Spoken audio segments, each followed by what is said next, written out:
పూరా local. Agriculture pharmacy ప్రవేశ పరీక్షలో మొత్తం 89.66% ఉత్తీర్ణత సాధించారు. ఇందులో బాలురు 27,055 రిజిస్టర్ చేసుకోగా 24,664 మంది పరీక్షలు రాశారు. మొత్తం 21,768 మంది క్వాలిఫై అయ్యారు. ఇంజనీరింగ్ లో మొత్తం 74.98% ఉత్తీర్ణత శాతం నమోదైంది. ఇంజనీరింగ్ లో శ్రీకాకుళం పాలకొండకు చెందిన ఎస్ జ్యోతిరాదిత్య మొదటి ర్యాంక్ సాధించగా రెండో ర్యాంక్ కర్నూలు పంచలింగాలకు చెందిన హర్ష సాధించారు. ఇంజనీరింగ్ విభాగంలో మొదటి 10 ర్యాంకుల్లో ఒక్క అమ్మాయి మాత్రమే స్థానం దక్కించుకుంది.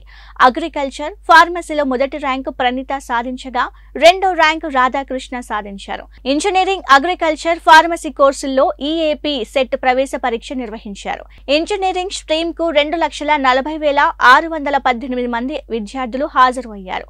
అగ్రికల్చర్ ఫార్మసీ స్ట్రీమ్ కు 91,633 మంది విద్యార్థులు హాజరయ్యారు. ఇవి వాల్టి అప్డేట్స్. మరిన్ని అప్డేట్స్ కోసం కీప్ వాచింగ్ పూరా లోకల్.